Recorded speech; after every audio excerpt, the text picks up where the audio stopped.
Rebonjour donc, nous allons commencer le deuxième cours de cette série. Sachez que le premier cours est déjà podcasté, vous pouvez le consulter en ligne. J'espère que vous vous êtes acheté aussi le poly. Prenez note sur le poly. Le cours d'aujourd'hui s'intitule « Solutions ». Mais je vais commencer par passer en revue vite ce qu'on a déjà fait.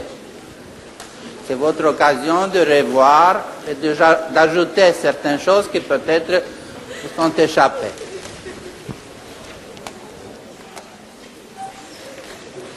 Donc, le premier cours était concentré surtout sur les états d'agrégation.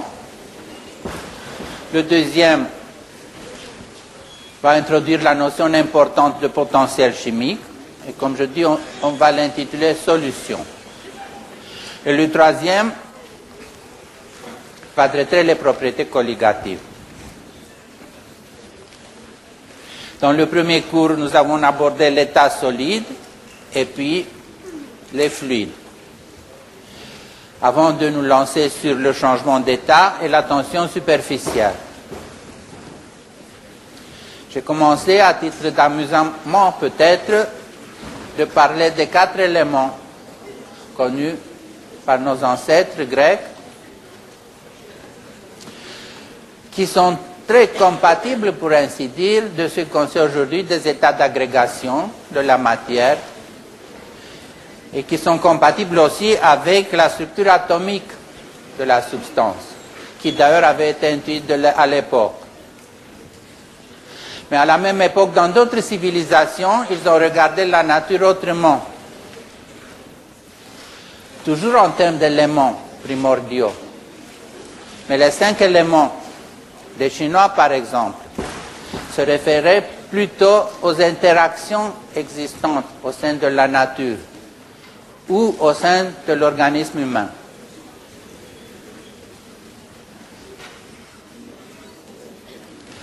Nous avons commencé par définir le gaz idéal ou parfait.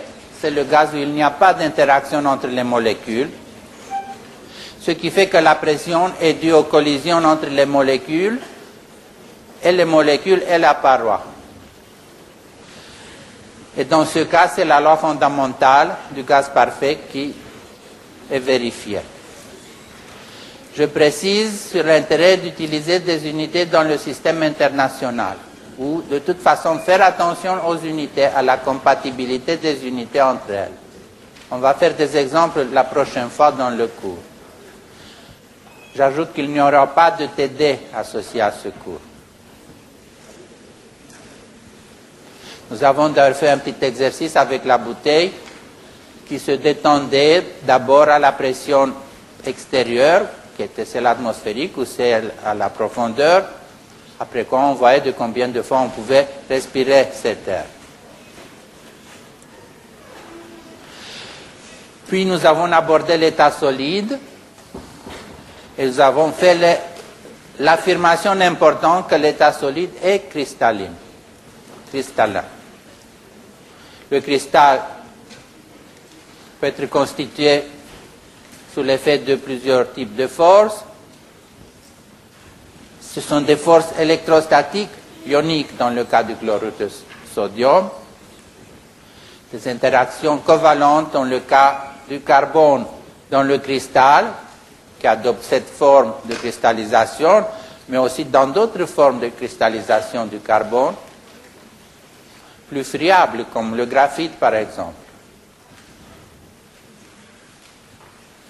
Et dans le cristal de protéines, comme dans ce cas de la lectine, interviennent toutes les forces connues, et desquelles vous déjà pouvez dire quelques mots sur chacune d'entre elles si vous regardez la collection en bas, force ionique, liaison hydrogène, hydrophobe, van der Waals. Déjà vous savez quelques mots à dire sur chacune de ces interactions, qui interviennent à la fois pour structurer la chaîne polypeptidique dans une globule, comme celle-ci, puis de lier les globules entre elles pour créer la cellule unitaire, et puis attacher des cellules unitaires l'une à côté de l'autre dans les 3 dimensions de l'espace pour créer le cristal. Regardez combien il est beau ce cristal. Nous avons commencé par préciser ce qu'étaient les forces de Van der Waals, qui naissent des fluctuations de densité électronique des deux particules voisines.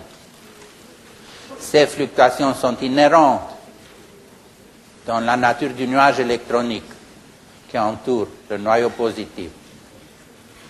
Mais ce qui est spécial, c'est que dès qu'on a deux particules dans la vicinité l'une de l'autre, dans le voisinage, qui à un moment donné représentent un dipôle, plus, moins, et l'autre plus, moins à côté, il y a cette force d'interaction qui apparaît, et à l'instant suivant, la fluctuation de l'une et de l'autre sont synchrones, et la force d'attraction se maintient. Donc c'est là le secret, l'explication de la force de Van der Waals, qui donc se manifeste entre n'importe quelle particule, n'importe quelle, la taille, l'éventuelle charge, etc. C'est une force universelle. Mais qui a peut-être le désavantage qu'elle s'exerce uniquement à de faibles distances. Car si on ajoute les deux contributions à cette interaction, c'est l'attractive qu'on vient de voir, qui varie comme 1 sur puissance R puissance 6. Et l'autre de répulsion parce qu'on a quand même deux nuages électroniques qui s'approchent, qui varie comme 1 sur R puissance 12. On arrive à cette courbe en rouge avec un minimum à une distance optimale R0. C'est là où les deux particules, si on les met l'une à côté de l'autre à cette distance, se comportent comme si on avait deux billes en contact l'une avec l'autre. Et d'ailleurs, on associe à R0 sur 2, s'il y a deux particules identiques, ce rayon de Van der Waals. Ce n'est pas la vraie taille de la molécule, mais elles se comportent ainsi parce que si on met l'une à côté de l'autre, alors elles interagissent avec l'énergie la plus favorable. Ce qui nous permet de nous imaginer les molécules. D'ailleurs, à chaque atome, on peut attacher une sphère de Van der Waals d'une certaine taille. Pour le carbone, par exemple, c'est 1,7 angstrom. Pourquoi je vous le dis, mais je ne vous le demande pas de le retenir. C'est que le cycle benzénique, par exemple, ou tout autre hétérocycle, comme par exemple les bases puriniques ou pyridiniques de l'acide nucléique, ont cette épaisseur 2 fois 1,7, donc ça fait 3,4 angstrom, ce qui fait que les bases de l'ADN empilées sur l'axe de la double hélice se trouvent à la distance de 3,4 angstrom. Dans un cas, celui des acides nucléiques, ou celui illustré ici par une protéine globulaire, ce qui se passe, c'est que les acides aminés apolaires n'interagissent pas favorablement avec l'eau. Et pour déranger, entre guillemets, le moindre la structure des îlots de l'eau, liés par des liaisons hydrogène, toutes ces parties apolaires se regroupent ensemble pour se cacher de l'eau. Donc d'un côté, elles dérangent l'eau moins, et de l'autre côté, elles bénéficient de la proximité, ce qui fait qu'il y a les forces de Van der Waals qui prennent naissance à ce moment-là et qui stabilisent cette structure compacte.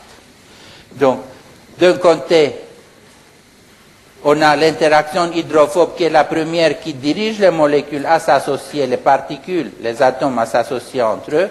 Et puis en deuxième étape, ce sont les forces de Van der Waals qui compactent cette structure.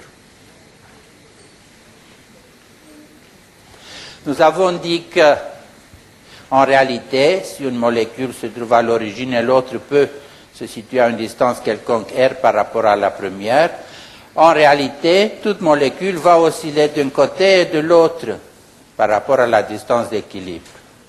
Et si la température est suffisamment grande, d'ailleurs ça oscille comme un ressort qui échange tout le temps l'énergie potentielle en énergie cinétique, leur somme étant constante, et si le hasard des collisions où la température est suffisamment grande, la molécule peut échapper à l'attraction de la première et devenir libre ou interstitielle, mais pas pour très longtemps. La molécule devenue libre va aller quelque part et va reconstituer un îlot où les molécules vont vibrer les uns par rapport à l'autre. Et c'est ainsi qu'il faut s'imaginer la structure de l'état liquide. Dans l'état liquide, il y a des îlots structurés comme dans un cristal. Il y a des molécules qui se sont échappées, qui voyagent un peu partout, mais qui reconstituent ensuite à côté un autre îlot structurel. Et donc l'eau est un ensemble dynamique d'îlots structurés et de zones désordonnées. L'eau ou n'importe quel autre fluide. Mais en ensemble, il y a une force d'attraction entre les particules qui assure une cohésivité entre l'ensemble des molécules du fluide, ce qui fait que le fluide a un volume propre. Et puis il présente une surface propre, une surface libre.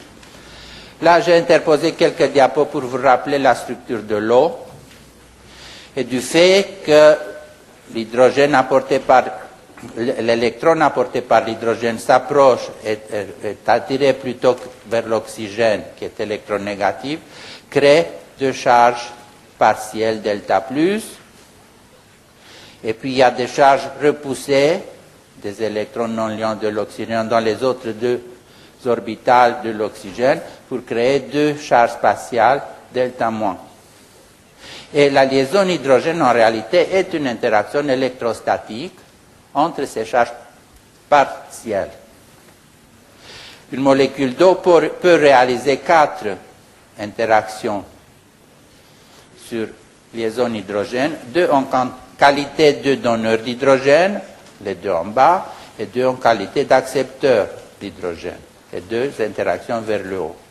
Et dirigée également dans l'espace, ce qui fait qu'on a une structure tridimensionnelle, celle de la glace. Alors, lorsque la glace fonde, une partie de cette structure collapse.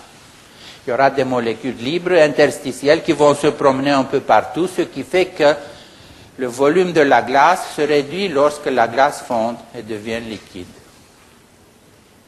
Mais des régions structurées comme dans la glace continuent à exister même dans l'eau liquide.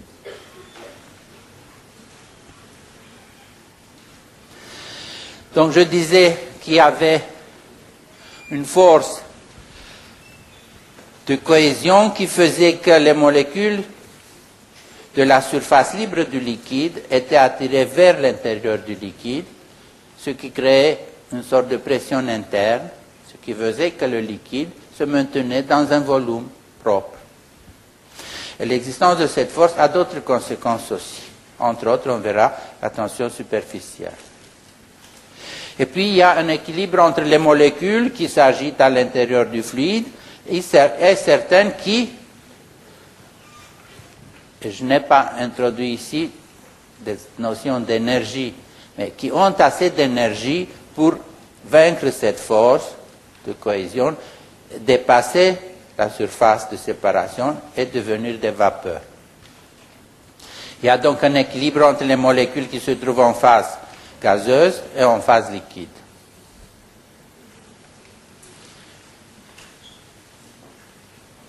Quelques mots uniquement sur un nombre de notions, celle de solubilité des molécules polaires.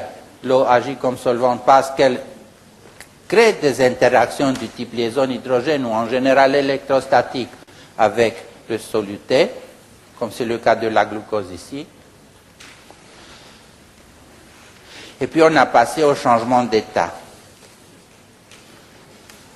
qui se réalise en communiquant de la chaleur.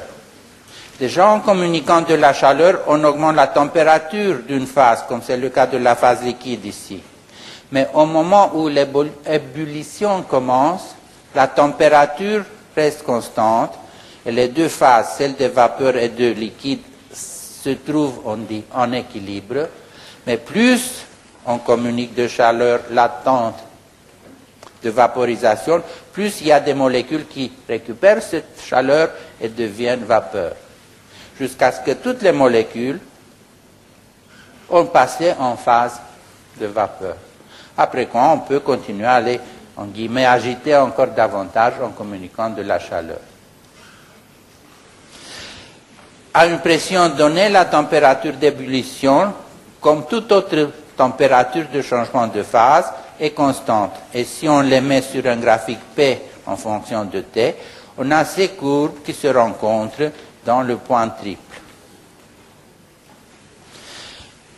À la pression normale, donc s'il s'agissait de l'eau, voilà, l'eau glace fonde à 0 degré et l'eau liquide s'évapore, passe en phase gazeuse à 100 degrés. On penserait que ce processus est réversible.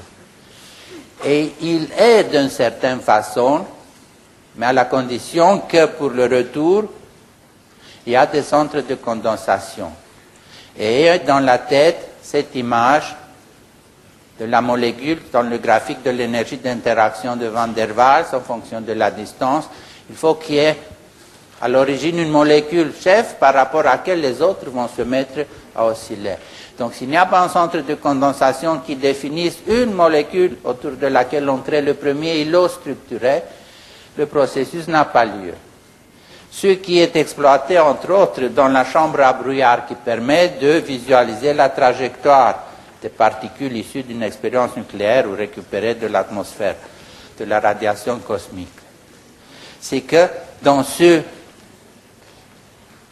vapeurs qui sont saturées, c'est-à-dire à une température où ils devraient normalement être en phase liquide, il n'y a pas de centre de condensation.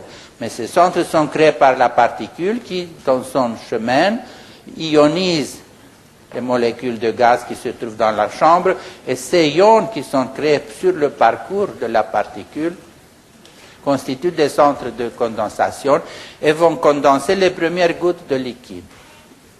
C'est ainsi qu'on visualise donc cette trajectoire, les trajectoires des particules. Je dis ici un mot sur la thermorégulation. Nous réussissons à maintenir notre température par transpiration. Et l'évaporation de la transpiration présuppose que les molécules d'eau qui quittent la phase liquide récupèrent avec elles la chaleur latente de vaporisation, ce qui fait que le reste du liquide refroidit. D'autres prédateurs, comme les carnassiers, ne peuvent se thermoréguler que par l'évaporation, par la langue, ce qui est une surface déjà plus petite. Ils doivent utiliser leur diaphragme pour envoyer un courant d'air, ce qu'ils ne peuvent pas faire quand ils sont en train de courir. Et cette simple explication fait que l'homme est sur le top de la chaîne alimentaire. On est plus fort que n'importe quel autre animal. Voilà un cristal sur 2 dimensions, la membrane cellulaire ou la membrane d'un liposome, où la fibre d'ADN, où toutes les molécules d'ADN sont alignées avec une seule direction, celle qui unit ces 2 aigus où on avait mis une goutte de solution concentrée d'acide nucléique. Et puis j'ai dit quelques mots sur la tension superficielle. D'abord en général, pour vous rappeler que cette force qui agit sur les molécules de la surface tente de créer la surface minimum qui est celle sphérique, que si je mets cette sphère sur une surface qui n'est pas mouillée, c'est-à-dire qui n'interagit pas favorablement avec le contenu de la goutte, cette goutte s'aplatit, éventuellement s'aplatit à cause de la force gravitationnelle. Mais elle ne mouille pas, ne se colle pas à la surface du plastique ou du téflon. Par contre, elle se colle à la surface du verre parce que les molécules interagissent entre elles, ainsi qu'entre elles et la surface du verre, avec des forces comparables, ce qui conduit à ce qu'on appelle ascension capillaire. Le contraire est le cas des liquides qui ne mouillent pas la surface. C'est le cas du mercure en contact avec l'eau. Et vous voyez cette force de tout à l'heure tire la surface du mercure, essaie de tout ramener vers le mercure, ce qui conduit à la dépression capillaire. Un agent tensioactif est un agent amphiphile qui s'arrange avec la partie polaire en contact avec la surface du liquide et la partie apolaire sortie du liquide, mais qui peut interagir par des forces de Van der Waals. Et cela a comme résultat de rendre moindre cette force en vert qui attire les molécules de la surface vers l'intérieur. Quand la surface est déjà peuplée par l'agent tensioactif, il s'organise en des micelles. Et le micelle va dissoudre dans sa partie lipophile apolaire des molécules qui normalement ne seraient pas solubles dans l'eau. Et c'est la propriété de détergent des molécules amphiphiles. C'est ainsi que fonctionnent les détergents. Et puis avec cette première expérience de la tension superficielle, comprenons ce qui se passe à l'intérieur des poumons. Le poumon, dont les alvéoles sont couverts par un film d'eau. Comme les bulles de savon qu'on fabrique, vous savez ce dispositif avec lequel on peut jouer, on renvoie des bulles de savon, qui sont constituées d'une seule couche de fluide. Et bien dans cette couche, les molécules s'attirent entre elles, comme toutes les molécules dans un fluide. Ce qui fait que la bulle tend à réduire son volume. Mais en réduisant son volume, la pression intérieure augmente. Donc il y a une surpression. Ce qui fait que dès qu'elle échappe du dispositif où on l'a fabriqué, la bulle, au contraire, elle augmente de taille parce que la pression atmosphérique ne peut pas s'opposer à la surpression à l'intérieur. Cela a des conséquences, aurait des conséquences, si des bulles étaient connectées entre elles, comme ça pourrait être le cas dans le poumon. Car la surpression dans chacune des bulles est inversement proportionnelle à la taille de la bulle, au rayon de courbure de la bulle. Ce qui fait que dans la bulle qui est petite, la surpression est la plus grande. Donc elle va se dégonfler, pour ainsi dire, va se vider au profit de la bulle d'à côté qui est plus grande. Et pour que cela n'arrive pas dans nos poumons, pour que les alvéoles restent telles qu'elles sont, la nature a prévu ce surfactant pulmonaire, qui est une molécule dont la partie hydrophile s'insère dans la couche liquide aqueuse, dans la bulle. Et les parties apolaires restent à la surface intérieure de la bulle et s'opposent au collapse de la bulle. Et c'est avec cette image qu'on a fini le cours précédent. Et c'est maintenant, on passe au cours proprement dit d'aujourd'hui, que j'ai intitulé « Solutions », où nous allons aborder deux chapitres importants. L'un lié à la température d'ébullition, pour aborder ou approfondir les notions de pression de vapeur et d'activité chimique. Après quoi, nous allons aborder une grandeur thermodynamique qui est chère aux chimistes, qui est le potentiel chimique. Pour cela, nous allons définir ce qui est une solution idéale et non idéale. Et nous allons arriver à définir les propriétés colligatives qui seront étudiées dans le cours suivant. Le cours suivant aura lieu d'ici 2 semaines. Entre-temps, vous aurez un autre dans l'UE3. Donc, d'abord, nous nous occupons de la température d'ébullition. On va parler de la pression des vapeurs du solvant, mais aussi de l'éventualité qu'on a une solution contenant un soluté volatile. Et je précise que cette partie n'était pas présente dans le cours de l'an dernier. Donc, la pression de vapeur du soluté volatile. Après quoi, nous allons aborder la notion d'activité en général, activité du solvant en particulier.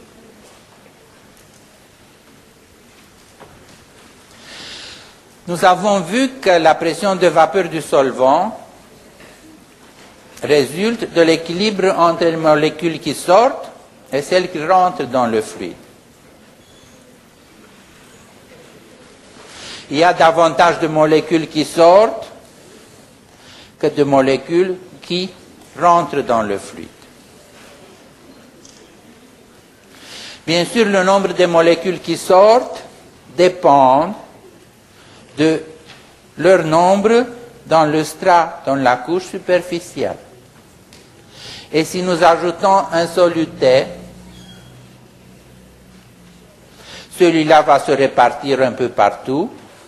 Donc le nombre de molécules de solvant présentes dans la couche superficielle va être réduit. Ce qui donne moins de chances au solvant de s'échapper. Et vous vous rendez compte que le résultat serait que la pression de vapeur du solvant en présence d'un soluté va être moindre.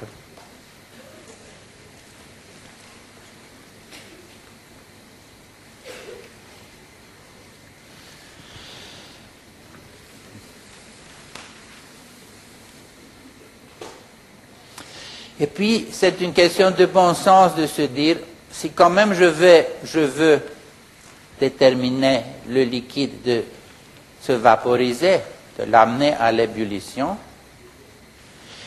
il va falloir l'amener à une température plus grande que tout à l'heure quand il était pur. Donc c'est ainsi qu'on explique le fait que la température d'ébullition augmente en présence d'un soluté dans le solvant. C'est-à-dire, il y a des molécules de soluté dans la surface du fluide, ce qui rend moins possible aux molécules de solvant de s'échapper. Et pour qu'on ait quand même une ébullition, il faut augmenter la température à laquelle l'ébullition se lance. Maintenant, avec l'image de tout à l'heure en tête, parlons de l'activité d'un composant dans une solution. Et surtout de l'activité du solvant. C'est une bonne manière d'introduire cette notion d'activité chimique.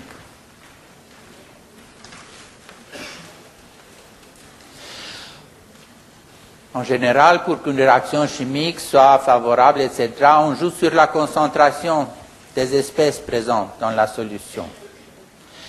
Eh bien, ce n'est pas vraiment la concentration qui est importante, mais justement cette activité chimique qui tient compte du fait que peut-être ce qu'on a mis là à des concentrations qu'on connaît, de toutes ces molécules, toutes ne sont pas aptes à interagir, à réaliser la réaction chimique qu'on veut induire.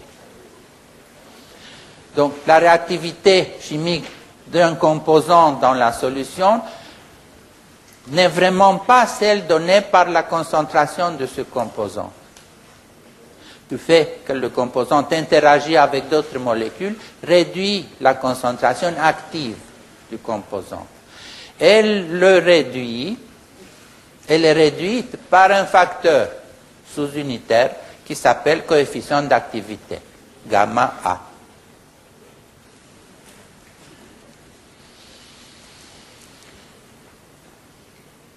Donc le potentiel de réactivité d'un composant dans une solution est amoindri par ce facteur gamma du fait que les divers composants peuvent interagir l'un avec l'autre. On va voir des exemples pendant ce cours, un peu plus tard.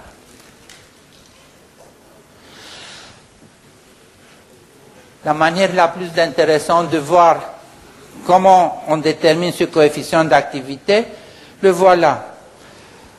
On peut le déterminer en mesurant la pression des vapeurs. La pression des vapeurs d'eau à 100 degrés Celsius de l'eau pure est de 760 torr. Le torr est une unité tolérée de pression. On va voir dans ce cours, si on ne l'a pas encore vu, que représente la pression exercée par une colonne de mercure d'1 millimètre de profondeur.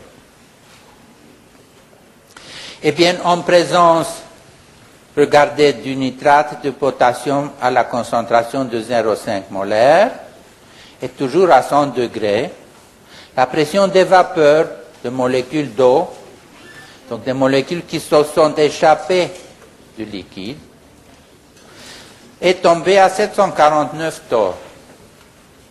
Le rapport entre les deux est le coefficient d'activité du solvant en présence de ce soluté. C'est-à-dire que 98% des molécules d'eau sont aptes à s'évaporer, se trouvent dans la surface du fluide, se trouvent dans la condition d'être actives dans ce que nous voulons que les molécules fassent, qu'elles quittent le liquide. Donc voilà une illustration de la manière dans laquelle il faut s'imaginer le coefficient d'activité du solvant dans ce cas, perturbé par la présence d'un soluté. On peut dire que l'eau est active qu'à 98% de son activité maximum. Ce qui vient ici, c'est en plus de ce qu'on a fait l'an dernier. Donc, je vous suggère de prendre des notes. Il s'agit de quelques 2 ou 3 ou 4 diapos.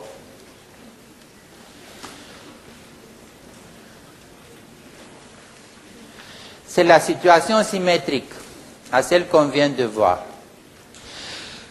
Dans l'expérience de tout à l'heure, on avait de l'eau, et je passe en arrière. On avait de l'eau qu'on avait perturbée, entre guillemets, avec un soluté non volatile, qui était le nitrate de potassium. Et on se demandait quel était le coefficient d'activité de l'eau, combien l'activité de l'eau était réduite par la présence de ce soluté non volatile. Entre autres, on a vu qu'à cause de la présence du soluté non volatile, il y avait moins de molécules qui pouvaient s'évaporer. Maintenant, on va considérer le cas où le soluté est volatile lui aussi. De l'eau avec de l'alcool. Il y aura des vapeurs d'eau, il y aura des vapeurs d'alcool. Comment on décrit cette tendance de l'alcool de s'évaporiser? Et c'est la loi de Henry, d'ailleurs on devrait le lire Henry, parce que c'est un anglais, qui a décrit ce phénomène. Et je vous donne cette loi à propos d'un exemple. On a le chlorométhane, ça c'est un liquide très volatile, c'est le freon qu'on met dans les frigos. Donc, on a le chlorométhane dans l'eau et on se demande quelle est la pression de vapeur de ce chlorométhane. Regardez qu'on l'a écrit avec l'indice 2. En général, on réserve l'indice 1 pour le solvant, pour l'eau, et l'indice 2 pour le soluté. Ici, le soluté, c'est le chlorométhane, mais c'est un soluté volatile. Donc la pression de vapeur du chlorométhane serait proportionnelle à sa fraction molaire dans la solution. Le nombre de moles de chlorométhane par rapport au nombre total de moles, de molécules si vous voulez, dans la solution. Et cette constante, par exemple, pour le chlorométhane, et on va voir l'exemple dans un instant, est 4 10 puissance 5 torr, l'unité de mesure est le torr parce que la fraction molaire n'a pas de dimension. Pour l'oxygène, et on va se servir de cette valeur dans un instant, c'est 3,3 10 puissance 7 torr.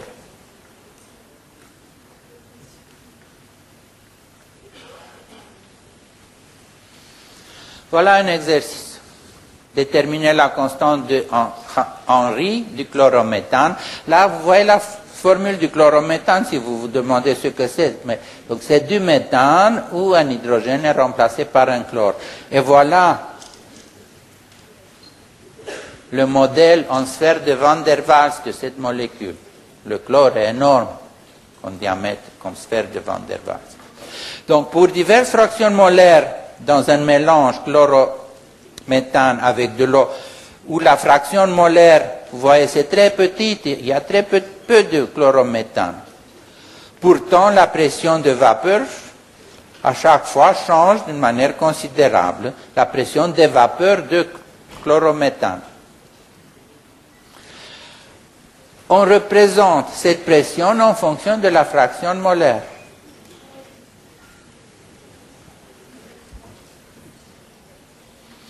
J'ai fait cela avec Excel. Donc la pression des vapeurs mesurée en fonction de la fraction molaire connue du chlorométhane dans l'eau.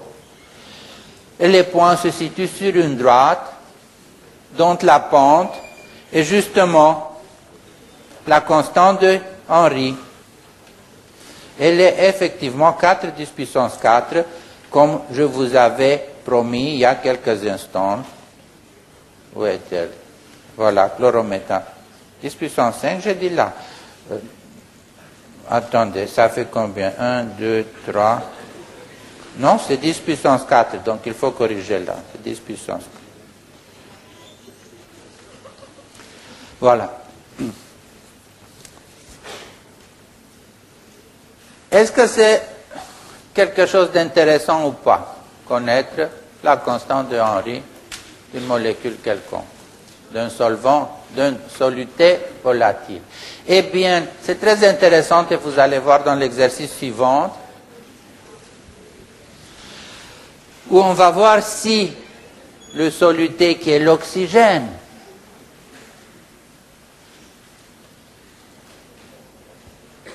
se répartit convenablement entre l'oxygène atmosphérique et l'oxygène dissous dans l'eau, afin de soutenir la vie sous-aquatique. Donc voilà la question. La concentration en oxygène dans l'eau qui est nécessaire pour la vie aquatique est d'environ 4 mg par litre. Donc retenons, 4 mg par litre d'oxygène. Quelle est la pression minimale d'oxygène dans l'atmosphère qui peut garantir cette concentration de l'oxygène dans l'eau? Donc voyons de combien on aurait besoin d'oxygène dans l'atmosphère pour que la vie aquatique soit possible. Et avant de nous lancer dans l'exercice, je vous fais ce rappel d'entité physico-chimique. Donc, le nombre d'Avogadro, rappelez-vous, c'est le nombre de molécules dans un mol. On l'a déjà dit la dernière fois.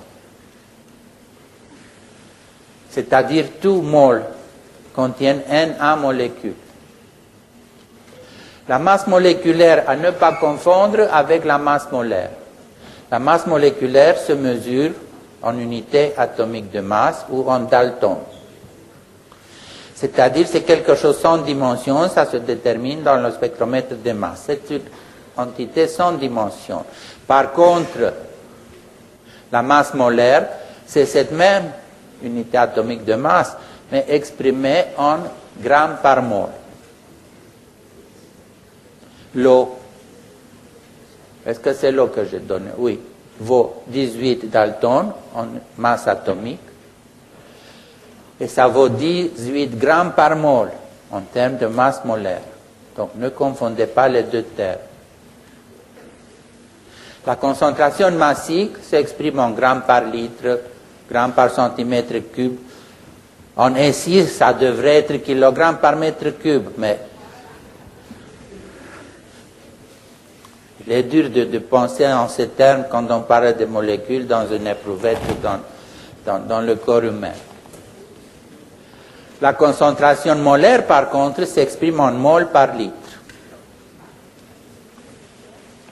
Pour évaluer le nombre de moles,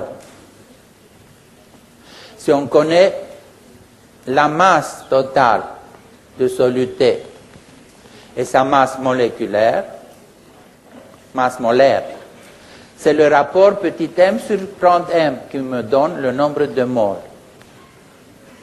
Petit m qui se mesure en grammes, grand M qui se mesure en grammes par mol. Le rapport s'exprime en mol, donc le nombre de moles.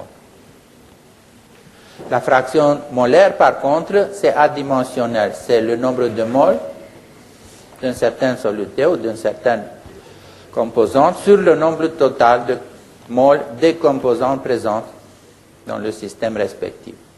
Donc je vous donne tous ces détails parce qu'on va se servir dans des exercices aujourd'hui ainsi que la prochaine fois.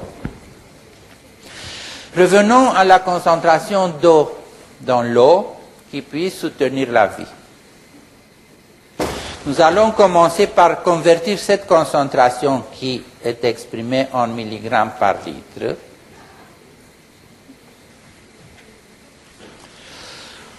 donc la convertir de façon à ce qu'on puisse voir quel est le nombre de moles d'eau dans un litre. Puis, en regardant le nombre total de moles d'eau et d'oxygène dans ce litre, on va calculer la fraction molaire d'oxygène dans l'eau. Et voilà comment on se prend.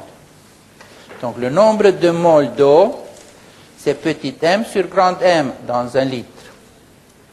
Petit m, on nous le donne, 4, 10 puissance moins 3 grammes. Grand M, la masse molaire, c'est 32. Oxygène 2. L'oxygène a la masse molaire 16. O2 fait 32. Le rapport me donne 10 puissance moins 4 moles d'oxygène dissous dans l'eau. Nécessaire dans l'eau pour assurer la vie aquatique. Voyons combien de moles d'eau existent dans un litre d'eau. Vous n'avez peut-être jamais pensé à faire ce calcul. Un litre d'eau contient m petit m, 10 puissance 3 grammes, 1 kilo. Un litre d'eau vaut 1 kilo. Donc 10 puissance 3 grammes. La masse molaire de l'eau est 18 grammes par mol. Le rapport me donne 55 moles. Donc dans un litre d'eau, il y a 55 moles d'eau. Donc la concentration molaire, si vous voulez, gardez ça comme curiosité, concentration molaire de l'eau pure est 55 molaires. La fraction molaire de l'oxygène, c'est ce nombre de moles, 10 puissance 4, divisé par tous les moles qui se trouvent dans un litre d'eau, qui sont ces 55 d'eau, et cette quantité négligeable, ce nombre négligeable de moles d'oxygène. Donc vous voyez que le nombre de molécules d'oxygène dissoutes dans l'eau est insignifiant, pourtant essentiel à la vie aquatique. Et le rapport fait 2, 10 puissance moins 6. Et puis j'ai la pression de l'oxygène atmosphérique qui assurerait cette concentration ou cette fraction molaire à l'intérieur de l'eau comme étant la fraction molaire, soit la constante de Henry de l'eau qui a la valeur 3,3 10 puissance 7, comme écrit tout à l'heure. Ce qui me donne le résultat, la pression de l'oxygène atmosphérique pour assurer assez de molécules d'eau dissoutes, d'oxygène dissoute, c'est 7 10 puissance 10, 7 10 puissance 1. Ça fait 70 torr. Or, nous connaissons la concentration d'oxygène dans l'atmosphère. C'est 21% de 760 torts de la pression atmosphérique, ce qui me donne 1,6 puissance 2. Ce qui veut dire qu'il y a amplement d'oxygène dans l'atmosphère pour qu'il y ait amplement d'oxygène dissous dans l'eau. Beaucoup plus que cette petite quantité dont on a besoin pour assurer la vie aquatique. Autrement dit, on peut se permettre de polluer encore davantage. Et la vie aquatique continuera un petit moment.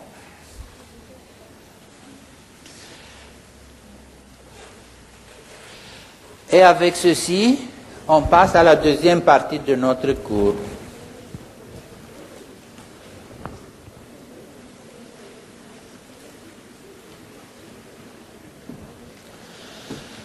Le potentiel chimique, et je le mis sous l'égide de Gibbs, qui est un physico-chimiste américain. Vous voyez, il a vécu à la fin du XIXe siècle.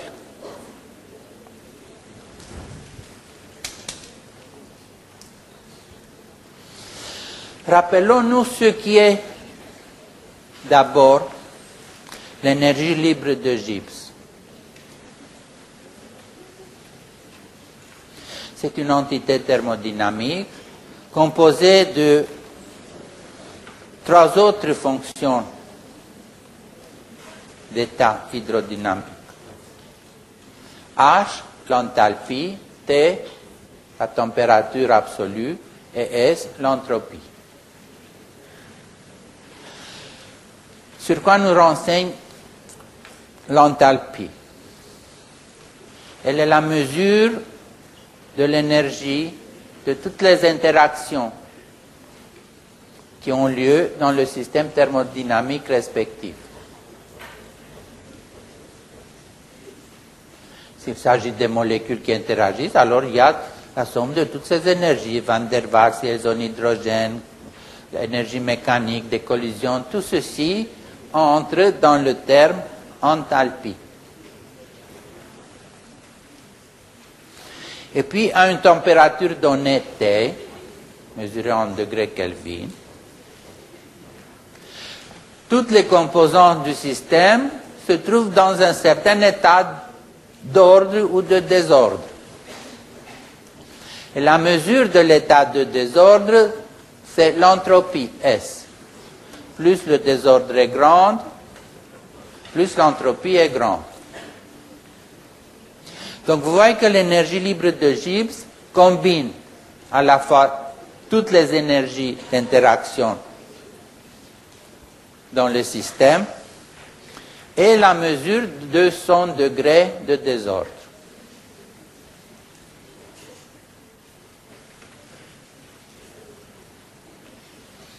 Ce qui intéresse, c'est la variation de cette énergie libre de Gibbs à une température donnée. Donc delta G égale delta H moins T delta S. Pourquoi? Parce que dans la nature, une certaine réaction, un certain phénomène en général, évoluera d'une manière spontanée si la variation de l'énergie libre de Gibbs serait négative.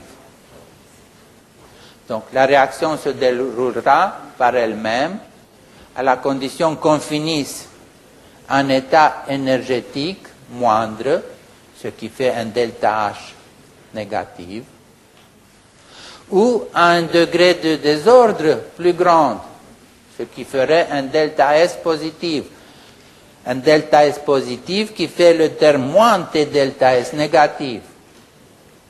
Donc, pour que delta G soit négatif, c'est-à-dire pour que la réaction découle d'elle-même, il faut que delta H soit négatif et ou le terme moins T delta S soit négatif. Ce qui n'est pas toujours le cas. Regardez un exemple.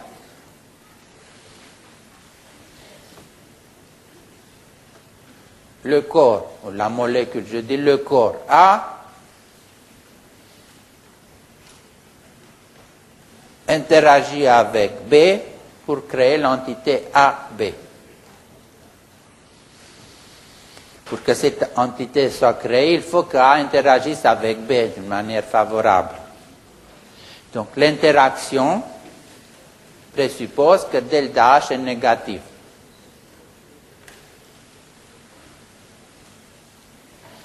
Mais nous partons de A et B qui étaient libres l'un de l'autre auparavant. Et maintenant, ils sont collés l'une à l'autre. Donc, d'un état de désordre, nous sommes passés à un état d'ordre. Le système où A et B évoluent ensemble est plus ordonné que le système où A et B évoluent séparément. Donc, on a créé de l'ordre. Delta S est négative. Et la quantité mointe de delta S est positive. Et toutes ces deux variations s'ajoutent pour donner le delta G. Donc on ajoute un delta S négatif et une moitié delta S positive. Eh bien, cette réaction que je viens de décrire, peut-être va évoluer spontanément, peut-être pas, ça dépend lequel des deux termes est plus grand. Est-ce que ce sont les interactions? Est-ce que c'est le terme enthalpique qui prédomine ou est-ce que c'est le terme entropique qui empêche la réaction? Et ça dépend des circonstances. Donc, de ce simple exemple, vous comprenez les deux composantes de delta G, leur rôle et comment elles peuvent influencer le sens d'évolution d'une réaction. Mais ce que je viens de dire, c'est de la thermodynamique toute pure. Maintenant, on va appliquer ceci au cas des solutions.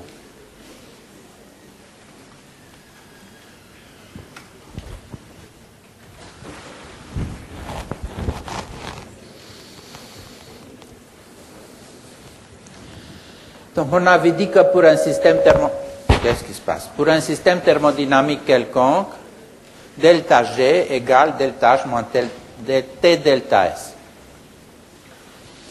Donc, il y a une composante enthalpique et une composante entropique dans la variation de l'énergie libre de Gibbs.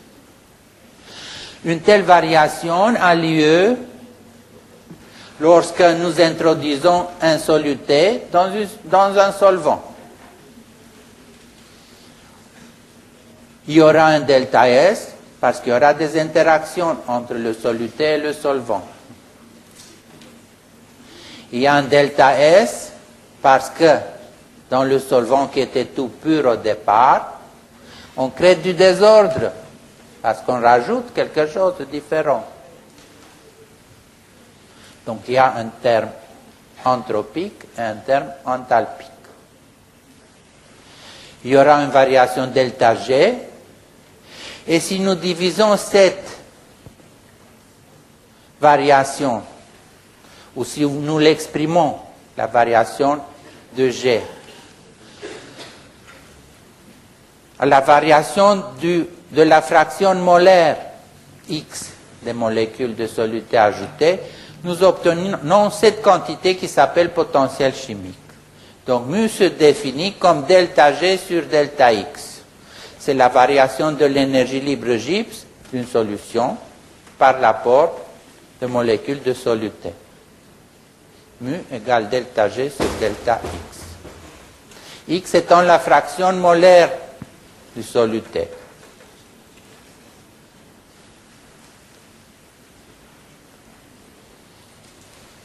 Une chose est sûre, on aura maintenant un soluté dans la solution, on créera du désordre, donc le terme moins T delta S va être négatif, donc delta G, donc mu va être négatif, donc la réaction de dissolution va être favorisée. Oui, mais nous ne savons pas comment se comporte le terme enthalpique. C'est que la molécule de soluté peut-être interagit favorablement, peut-être pas. avec le solvant. Et on va voir les situations possibles.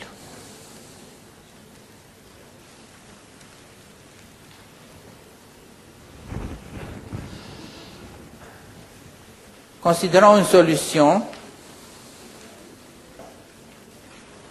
Elle peut être aqueuse ou pas, où la molécule A va être dissoute dans le solvant. Dissoute, ça veut dire solvatée.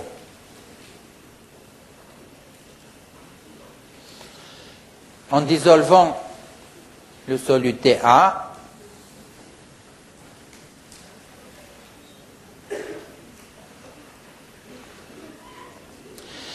on venait de dire qu'on crée du désordre parce que dans le solvant pur, on ramène des substances étrangères. Mais en hydratant ou solvatant ce soluté, nous immobilisons le solvant sur la molécule de soluté. Donc nous créons de l'ordre. Il y a un terme delta S négatif qui fait un terme moins T delta S positif, c'est-à-dire défavorable à l'évolution spontanée.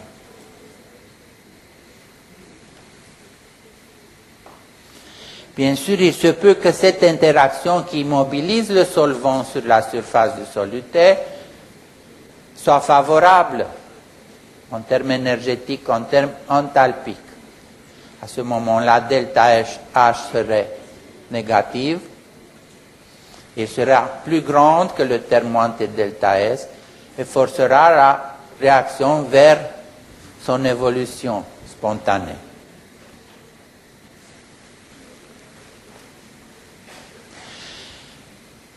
Eh bien, on définit une solution idéale, on va la définir encore plus précisément un peu plus tard, comme la solution où on ignore les interactions, on ignore le terme enthalpique.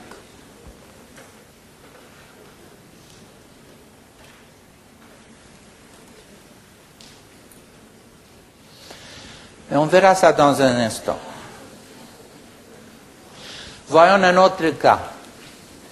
C'est la dissociation d'un composé ionique AB, introduit dans de l'eau par exemple, ou tout autre solvant.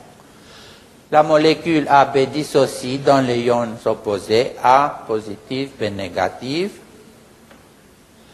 et chacun d'entre eux va être hydraté. Déjà, le phénomène de dissociation est favorable. À partir de l'espèce unique AB, on a créé deux espèces qui puis s'agitent chacune de son côté. On a créé du désordre.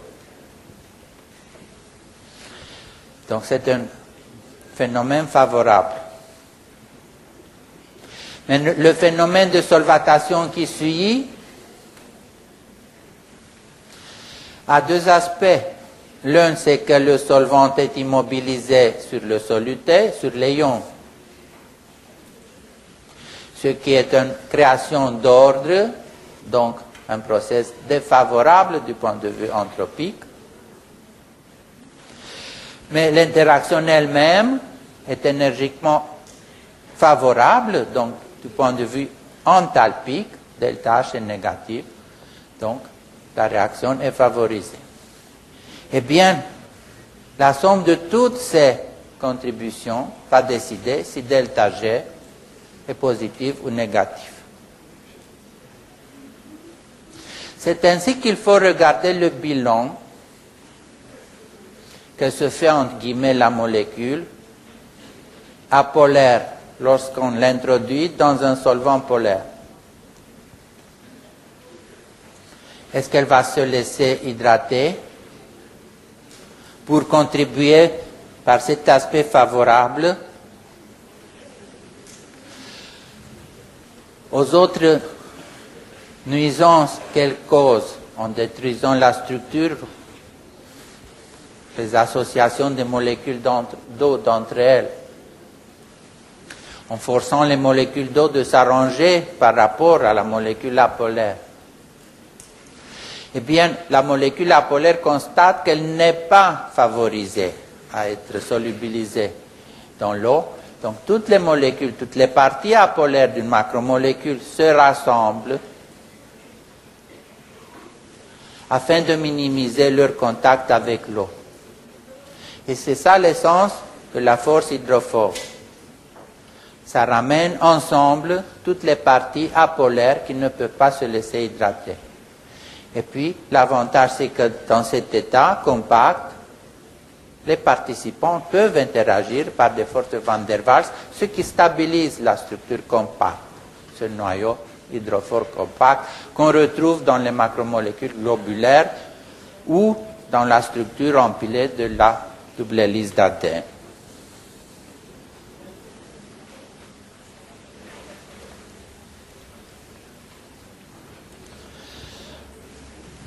À ce chapitre sur le potentiel chimique, on a l'habitude de définir la notion de covolume. Le covolume, c'est le volume autour d'une molécule inaccessible à une autre molécule.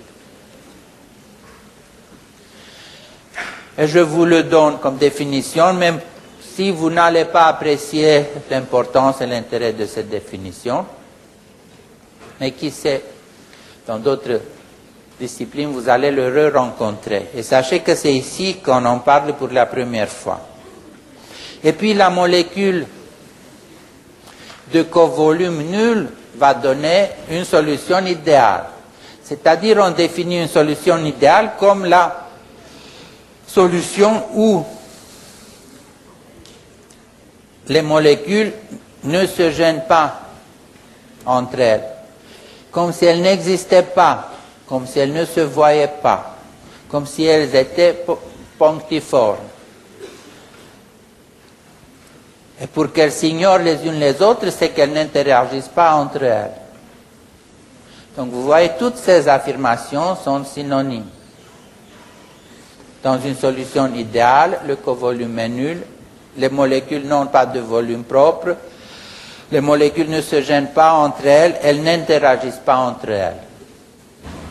Et c'est ce qu'on appelle solution idéale.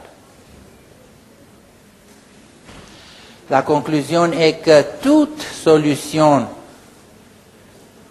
diluée est idéale. Parce que si les molécules se trouvent très loin l'une de l'autre, elles ont peu de chances de se déranger, d'interagir entre elles. Ce qui fait que si j'apporte à un solvant une fraction molaire très petite d'un soluté, je suis dans les conditions d'une solution idéale, c'est-à-dire je dérangerai ou ces molécules de soluté ne se rencontreraient jamais peut-être entre elles et vont gêner très peu le reste du solvant. Et donc je suis dans la situation d'une solution idéale. Et dans une solution idéale, les molécules donc n'interagissant pas ou leur interaction étant insignifiante entre elles et avec le solvant, on peut dire que l'effet d'apporter le soluté à l'intérieur du solvant dans des conditions de dilution infinie, dans des conditions idéales, ne conduisent qu'à des effets entropiques. Donc il n'y a pas d'effet enthalpique. Tout ce qui change, c'est le degré de désordre. Et donc, de cette variation delta G, delta H monté delta S, seul delta S change. Donc, dans le potentiel chimique, seule contribution à delta G est la variation de l'entropie, c'est-à-dire du désordre. Dans quelques instants, on va calculer la variation du potentiel chimique d'une solution à l'ajout du soluté en conditions idéales. Mais, avant cela, voyons ce qui serait une solution non idéale.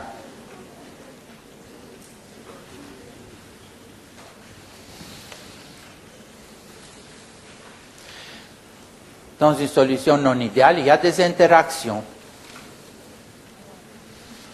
Vous vous avez vu que finalement toute interaction peut être ramenée à quelque chose d'électrostatique. Mais ce n'est pas le but de notre discussion maintenant.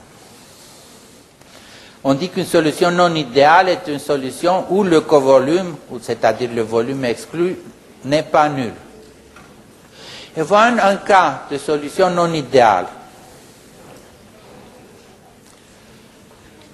J'ai ce composant qui apparaît en gris, qui est chargé négativement. Et j'ai le solvant qui est chargé positivement. Eh bien, il y aura une sphère de solvatation autour de cette particule chargée négativement. On retrouve ce qu'on a anticipé il y a quelques diapos. Il y a une variation d'enthalpie, delta H négative, parce que les ions qui créent la sphère de solvatation interagissent favorablement avec le noyau négatif. Et il y a une contribution entropique défavorable parce que, justement, la création de cette sphère de solvatation crée de l'ordre local autour de chaque ion négatif. Donc, tous ces effets s'ajoutent à l'effet désordonnateur du fait que dans la solution, le solvant pur, on a amené une entité étrangère. Il y aura donc des contributions à chacun de ces deux termes qui participent au delta G qui interviennent ensuite dans le potentiel chimique mu. Mais nous ne nous occupons pas du cas des solutions non idéales.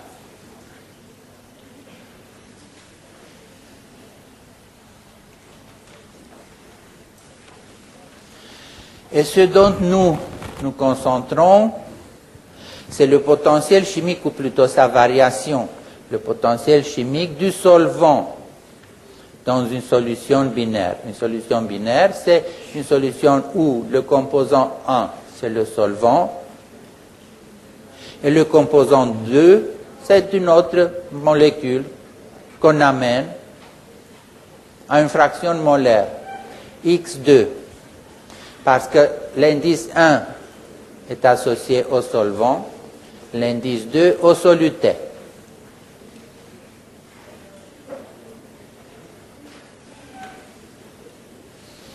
Puisque nous sommes dans une situation d'idéalité, nous ignorons tout effet enthalpique, ce qui fait que tout ce qui changerait dans mu serait de nature entropique, lié à l'ordre ou désordre dans la solution. Maintenant, toute variation du potentiel chimique d'une composante I s'exprime par rapport à une situation standard où ce composant est en état pur. Par cette relation, je vous la donne, on ne la démontre pas. Le potentiel chimique varie par rapport à l'état standard comme RT logarithme de sa fraction molaire, XI. Donc XI, c'est la fraction molaire du composant I, et mu I0, c'est le potentiel chimique standard, c'est ce qu'on aurait lorsque la fraction molaire de ce composant était 1, c'est-à-dire si ce composant était tout pur. Avec cette définition, et avant de passer à la démonstration qui suit, je vous rappelle cette formule, qui est le développement en série limitée du logarithme de n-x, où x est une quantité proche de 0. Le logarithme naturel de n-x est à peu près égal à -x. Si on veut être plus précis, on rajoute d'autres termes. -x2 sur 2 par exemple. Encore -x3 sur 3. Donc c'est la formule de développement en série du logarithme de n-x si x est petit.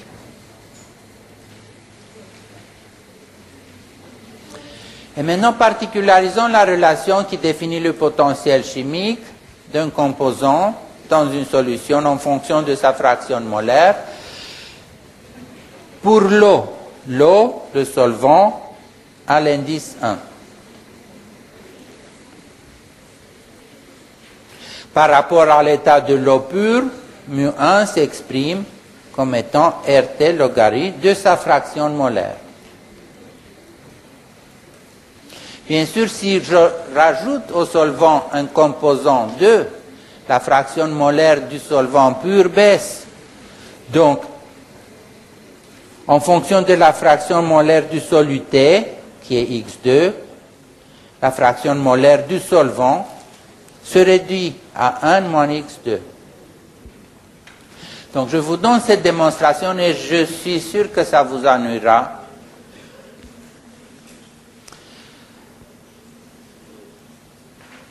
Déjà, dans ce que nous faisons, le but, c'est de voir l'aspect physique, phénoménologique de la chose et non pas la démonstration mathématique.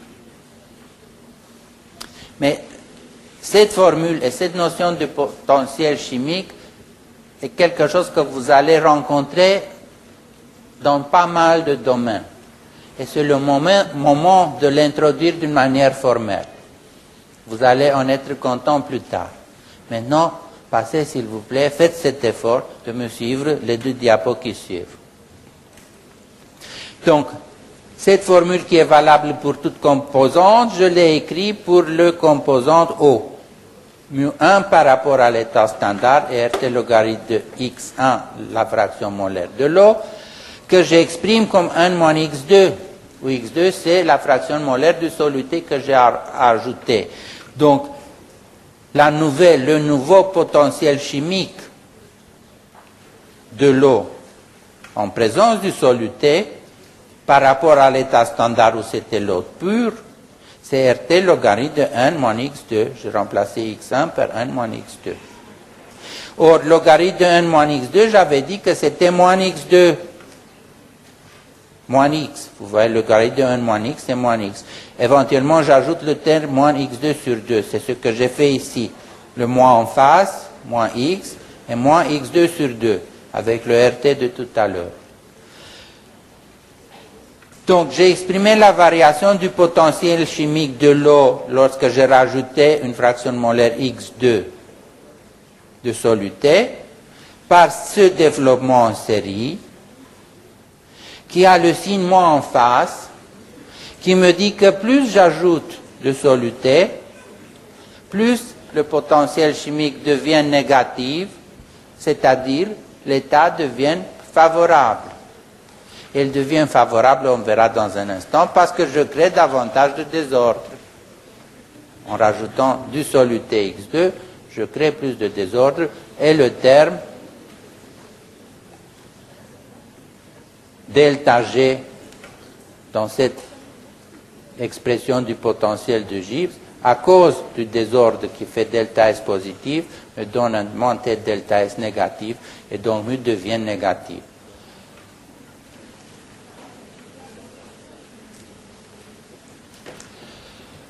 Ceci dit, cela confirme le bon sens. Mais ce n'est pas pour cela que je vous ai montré cette formule. Mais c'est qu'en exprimant ce x2 autrement, on arrive à une formule qui a des applications pratiques. Et on va arriver à cette expression où la variation du potentiel chimique du solvant dans une solution binaire idéale va être exprimée en fonction de la concentration et surtout de la masse molaire du soluté. Et c'est là où cela devient intéressant.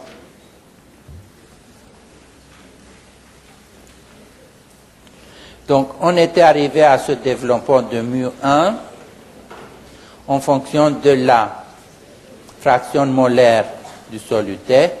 Et maintenant, suivons ce raisonnement. Si M2, c'est la masse molaire du soluté, et s'il y a N2 mol de soluté amené dans la solution, alors la masse en grammes de soluté, c'est N2 fois M2. Donc il faut que vous puissiez suivre ce raisonnement.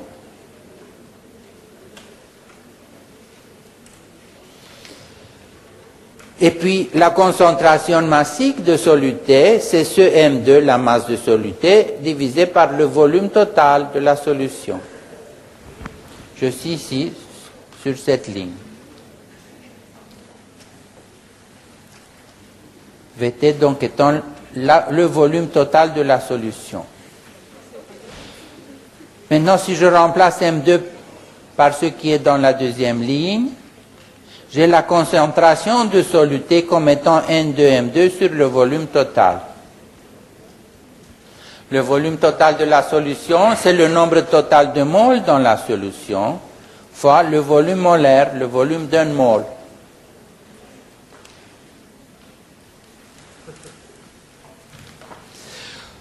Or, N2 sur le nombre total de moles dans la solution, c'est justement X2, la fraction molaire du soluté qui apparaît dans ma relation. Et je l'extrais de cette relation, donc j'extrais X2 en fonction de la masse molaire M2 et de la concentration C2 de soluté. Le voilà ici en rouge.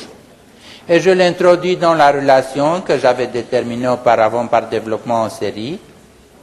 Et j'obtiens la variation de la valeur du potentiel chimique du solvant, M1, mu1 c'est le solvant, par rapport à l'état pur, comme RT, le volume molaire du solvant, la concentration du soluté, et cela est inversement proportionnel à la masse molaire du soluté. Déjà, le signe négatif me reconfirme ce à quoi je m'attendais, c'est que le potentiel chimique de la solution est moindre que le potentiel chimique du solvant pur. C'est déjà cette première constatation qui me mène aux propriétés colligatives où on va voir que c'est ce qu'on recherche, que la nature recherche, c'est d'arriver à une solution de moindre état énergétique. Mais ce qui est intéressant, c'est que j'exprime l'état énergétique, entre guillemets, du solvant, d'accord, en fonction de la concentration de soluté ajoutée, mais ce qui est remarquable, c'est qu'elle dépend aussi de la masse molaire du soluté ajouté.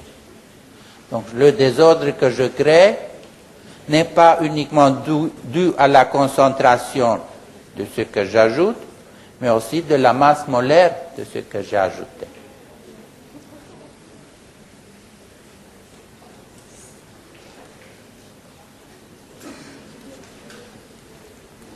Je continue et puis je vais revoir avec vous toute la suite de cette démonstration. Donc, à la fin, je reprends tout ce qu'on a fait aujourd'hui. Ne vous inquiétez pas. S'il y a le temps. Donc, voilà la formule à laquelle nous sommes arrivés. La variation du potentiel chimique du solvant par rapport à l'état pur dépend de la présence de cette concentration massique du soluté et de sa masse moléculaire.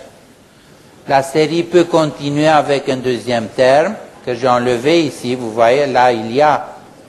Et sachez que ce deuxième terme, d'ailleurs, est important et pourrait, au besoin, vous fournir le covolume dont on a parlé. Mais pour votre niveau, ça suffit de rester au premier terme de ce développement. Et voilà la formule qui, par la variation du potentiel chimique du solvant dans une solution binaire, on peut déterminer la masse moléculaire du soluté. Et sachez que c'est sur cette formule, à la base de cette formule, par les propriétés colligatives qu'on va étudier la prochaine fois, ont été pour la première fois déterminées les masses molaires des diverses molécules.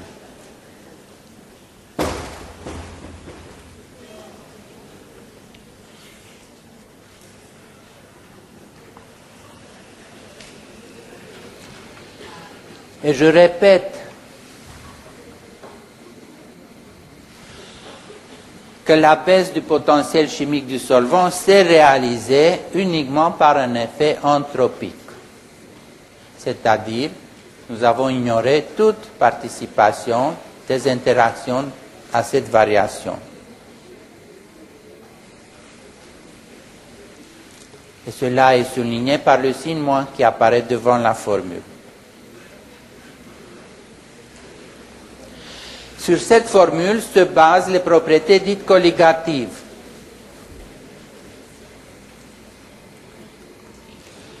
Que j'énumère ici. La température d'ébullition, la température de fusion, la pression osmotique. Elles dépendent,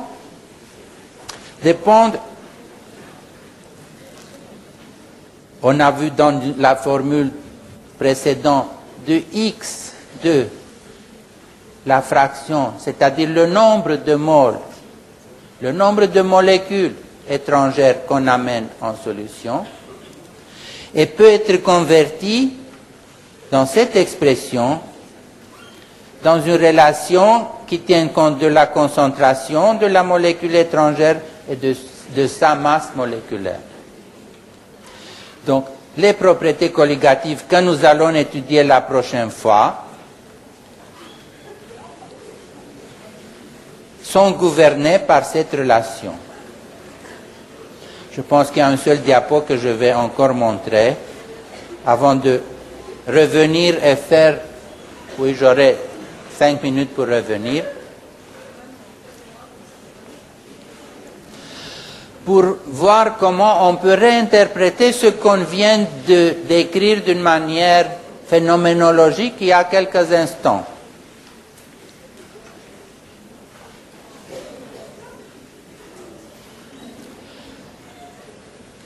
On avait parlé de la baisse de la pression des vapeurs ou encore de la augmentation de la température d'ébullition d'une solution lorsque au solvant pur, nous avons ajouté un soluté. Pourquoi la pression de vapeur baisse? Pourquoi il faut augmenter la température davantage pour induire l'ébullition? Parce que le soluté ajouté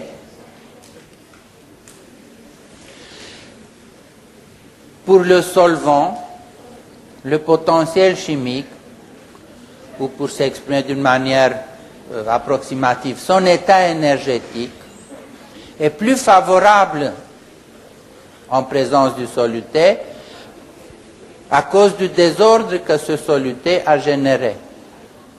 Ce qui s'est manifesté par la baisse du potentiel chimique du solvant en présence du soluté. Donc, en proportion de cette baisse du potentiel chimique du solvant en présence du soluté, la tendance des molécules de solvant à quitter la solution, à s'évaporer, est moindre. Elle est moindre parce que les molécules de solvant sont plus heureuses énergétiquement maintenant que le potentiel chimique de la solution est moindre que dans l'état pur du solvant. Donc, la tendance du solvant de s'évaporer est moindre. Donc, c'est cette explication phénoménologique que vous devrez retenir. Le but de toute cette mathématique, de tout ce cours, était de vous imprégner de ce sentiment. C'est important que vous sortiez d'un cours de physique avec une image, un sentiment. Voilà, l'image. À un solvant pur, on ajoute un soluté, et bien la solution ainsi créée est plus, entre guillemets, contente du fait que le soluté a créé davantage de désordre. Et on verra ce qui se passe la prochaine fois si on met à côté une solution contenant un soluté et le solvant pur. Lequel des deux va être plus content et dans quel sens les molécules vont vouloir se déplacer pour augmenter leur état, en guillemets, de contentement. Voilà, il nous reste 4 minutes. Je veux passer en revue tout ce qu'on a fait aujourd'hui très vite.